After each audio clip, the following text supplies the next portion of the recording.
বাড়ি এই রায় জেরাই দে হাসিনা আমরা সেরাই মানি না।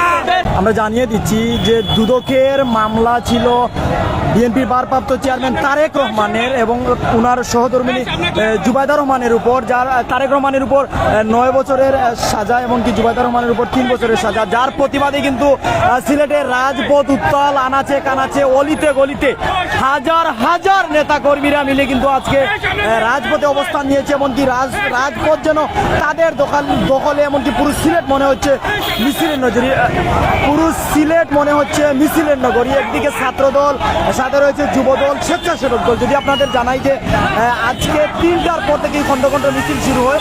তার পাশাপাশি আরেকটি বিষয় আমি জানিয়ে দিচ্ছি যে দুদকের বাংলাদেশ দুর্নীতি দমন কমিশনের যে মামলা ছিল, মামলার রায় হয়েছে গত একদিন আগে।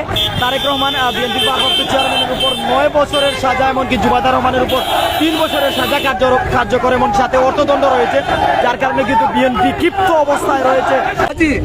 তারই ধারাবাহিকতায় সেই আওয়ামী লীগের প্রেতাত্মা আবার আমাদের গণেশচন্দ্র রায়কে এবং আমানুল্লাহ আমানকে ফল নিয়ে একটি নাটক সাজিয়েছে। জনগণকে দেখাচ্ছে যে আন্দোলন কিভাবে করতে হয়, আন্দোলনে কি হয়, কিন্তু জনগণ ওনাদের সব কিছু অলরেডি জেনে ফেলেছে। এইভাবে জনগণকে ধোঁকা দেওয়া যাবে না এবং জনগণ এই সরকারের বিরুদ্ধে রুখে দাঁড়িয়েছে। ইনশাআল্লাহ জনগণই এদের বিদায় ঘণ্টা বাজিয়ে দেবে এবং দেশ নায়ক তারেক রহমানের নেতৃত্বে গণতন্ত্র পুনরুদ্ধার হবে এবং জনগণের সরকার প্রতিষ্ঠা হবে। ধন্যবাদ। পুরো দেশের বিভিন্ন জায়গার কেন্দ্রীয় কর্মসূচির অংশ হিসেবে আজকে সিলেটে বিক্ষোভ মিছিল করছে ছাত্রদল, যুবদল, স্বেচ্ছাসেবক দল।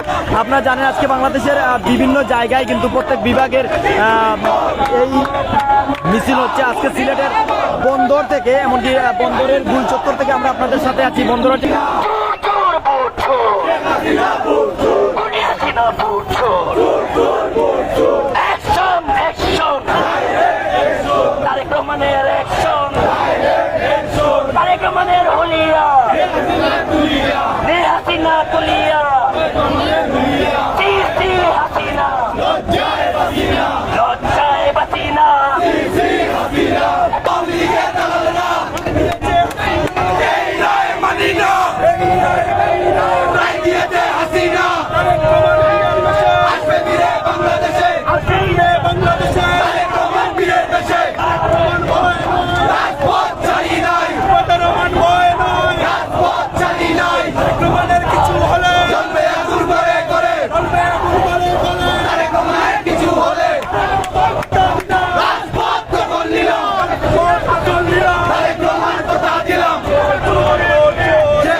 আমরা আজকে এই বিক্ষোভ মিছিল করেছি।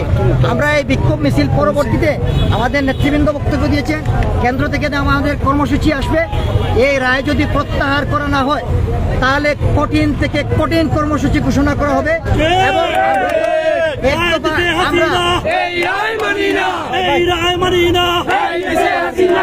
আপনারা একটা জিনিস খেয়াল করবেন, আপনারা সাংবাদিকতা করেন, আপনার এই সাংবাদিকতার দায় কিন্তু আপনার স্ত্রী নিতে পারে না। আপনার স্ত্রী কিন্তু একজন গৃহবধূ। ঠিক তেমনি তারেক রহমানের সহধর্মিনী ডাক্তার জুবাইদা রহমান, উনি একটি মহৎ পেশার লোক। আপনারা কি শুনেছেন ডাক্তার জুবাইদা রহমান 111 থেকে শুরু করে যখন বাংলাদেশের প্রধানমন্ত্রী বেগম খালেদা জিয়া ছিলেন তখন থেকে শুরু করে আজ পর্যন্ত জুবাইদা রহমানের মুখ থেকে আমরা কোনো রাজনৈতিক বক্তব্য শুনি নাই।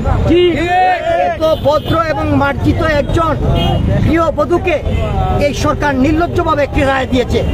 আমি বাংলাদেশের প্রত্যেকটা নারীর কাছে জানতে চাই যে আপনার স্বামী যদি রাজনীতি করে এই অপরাধ দিয়ে আপনার, তাহলে আমি এটা জানতে চাই সরকারের কাছে যে যারা রাজনীতি করেন পুরুষ, তাদের স্ত্রীরা কি দোষ করেছে।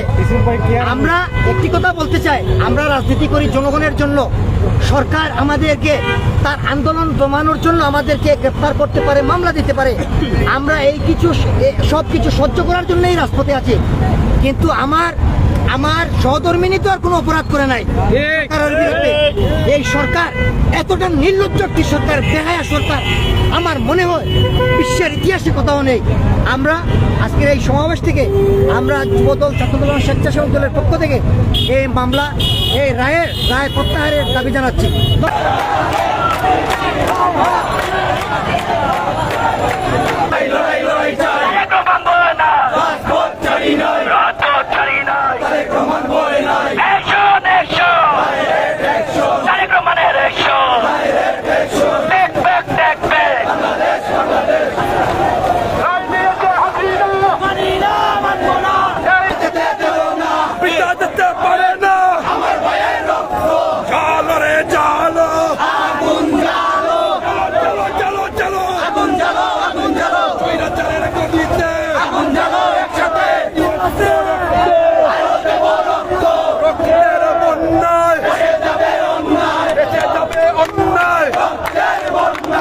দিয়েছে হাসিনা